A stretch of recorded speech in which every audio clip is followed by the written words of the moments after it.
lanjutan dari video sebelumnya tentang heat exchanger. Di sini kita akan membahas lebih lanjut mengenai log mean temperature difference atau LMTD. Jadi LMTD merupakan metode yang bisa kita gunakan untuk mengetahui berapa laju perpindahan energi atau transfer energi yang terjadi dalam suatu heat exchanger. Nah, Anda perhatikan di sini jenis exchanger yang sederhana ini. Jadi ada satu, bentar ya, saya masuk ke laser pointer supaya lebih jelas. Jadi ada input ya dari fluida di sini. Input, di sini juga ada input ya. Jadi ini ada output dari fluida dingin, ini ada output dari fluida yang panas atau yang didinginkan. Ini untuk fluida yang pendinginnya.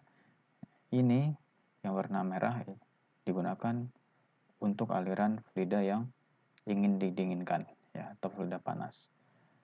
Oke. Di masing-masing input ini memiliki temperatur ya, temperatur fluida, temperatur awal. Ini juga memiliki temperatur awal. Nah, kemudian di bagian output ini ada temperatur akhir dari fluida pendingin dan temperatur akhir dari fluida yang didinginkan. Nah, problemnya adalah kita ingin mencari perpindahan panas yang terjadi dalam rentang panjang dari pipa ini. Nah, secara logika kita bisa saja mencari tiap titiknya berapa, karena tiap titiknya ini berubah ya. Kita mencari tiap titik, kemudian kita buat rata-ratanya. Gampangnya seperti itu. Itu merupakan cara eksaknya. Akan tetapi cara tersebut akan menimbulkan error yang besar. Sehingga akibatnya apa? Akibatnya nanti kita menjadi overestimate untuk heat exchanger-nya. Jadi perpindahan kalornya yang terjadi di heat exchanger ini kita penyimpangannya jadi besar jika menggunakan metode seperti itu. Oleh karena itu, kita menggunakan LMTD, ya, metode LMTD, log mean temperature difference di sini, yaitu suatu metode yang bisa kita gunakan. Ya, metode ini lebih simpel, lebih praktis dengan menggunakan data dari temperatur input dan output dari masing-masing aliran fluida panas maupun dingin. Nah, jadi di sini Anda perhatikan untuk parallel flow heat exchanger ya. Untuk parallel flow heat exchanger kita peroleh ya Q sama dengan MC delta T ya. Di sini dQ sama dengan MC dt. Maka kita peroleh dt ya sama dengan dQ per MC. Lanjut. Nah, dengan substitusi kita peroleh heat transfer yang melewati elemen A ini ya, elemen dA di sini. Ini elemen yang kecil ini. Kita peroleh dG sama dengan U delta T kali dA.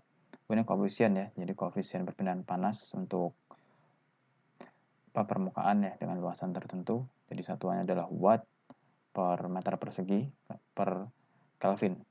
Ini U. U kali delta T kali dA. Sehingga kita dapat ya, sedemikian rupa, kemudian kita integralkan. Nah, supaya apa? Supaya kita dapat bentuk dari logaritma naturalnya di sini. Nah, setelah itu endingnya adalah kita memperoleh rumus dari LMTD. Ya, jadi LMTD ya, alih-alih kita menggunakan metode mengukur tiap mili panjang pipa dengan termometer kan juga sulit ya. Jadi bayangkan kalau ada 10 pipa berarti berapa banyak itu sensor yang kita butuhkan. Jadi tidak efisien. Nah, dengan menggunakan pendekatan secara LMTD ini kita bisa memperhitungkan atau mengestimasi berapa besarnya perpindahan panas yang terjadi antara fluida yang hot dan yang cold. Kemudian kita juga bisa memilih heat exchanger yang sesuai untuk kebutuhan kita. Nah, ini adalah log mean temperature difference ya, rumus LMTD ini. Jadi jika kita ingin mencari Q-nya, maka minus U kali A dikalikan dengan ini. Nah, kemudian kalau di tuliskan secara lebih simpel ya, Ini heat transfer pada heat exchanger, heat transfernya adalah UA kali delta T LMTD. Jadi kalau mencari LMTD, rumusnya adalah ini. Nah, apa itu delta T1 dan delta T2? Jadi ini, delta T1 sama dengan temperatur panas ya. TH1 kurang T temperatur dingin ini ya, T cold 1, dan T2 sendiri, delta T2 sendiri adalah T hot 2 kurang T cold 2. Tuh. Jadi ada input, ini outputnya, ini inlet, ini outletnya. Oke. Tuh. Jadi temperatur yang panas ya. Yang pertama, ya, untuk fluida yang panas, posisi inlet dikurangi temperatur untuk fluida yang dingin, posisi inlet. Nah, gitu ya. Kemudian delta T2, temperatur fluida panas di bagian outlet dikurangi temperatur fluida dingin bagian outlet. Nah, temuannya seperti ini.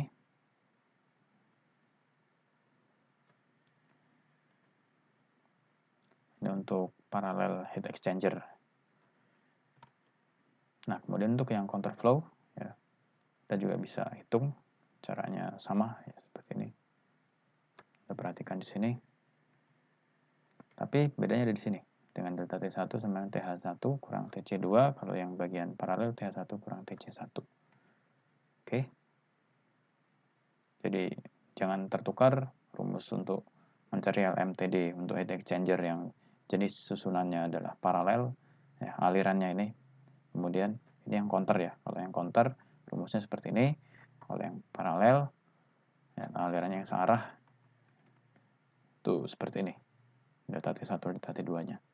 Jadi untuk susunannya sama, tapi untuk delta T1 dan delta T2-nya berbeda untuk menghitungnya. Dengan mengetahui LMTD, kita bisa menghitung Q-nya. Oke. Jadi untuk multipass dan cross flow heat exchanger, analisanya itu dapat digunakan rumus ini ya, U kali A delta T LMTD-nya. Untuk multipass dan cross flow, ini shell tube heat exchanger, delta T LMTD sama dengan F, ini faktor koreksi, kemudian kali delta T LMTD-nya. Ini faktor koreksinya.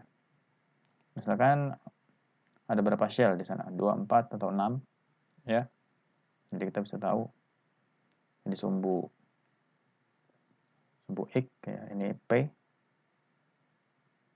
kemudian sumbu Y ini correction faktornya. Jadi Anda bisa cari P-nya dulu, baru nanti tarik garis.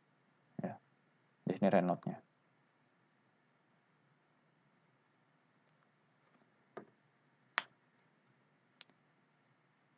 Jadi ini T, R ini T1 kurang T2 per T2 kurang T1.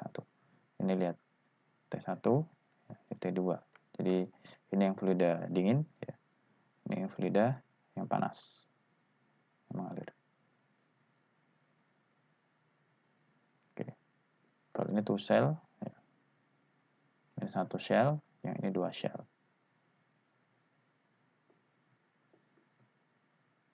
Tergantung berapa banyak shell-nya. Ya. Kalau ini untuk single pass cross flow, ya, konfigurasinya seperti ini. Ini single pass cross flow with fluid mix.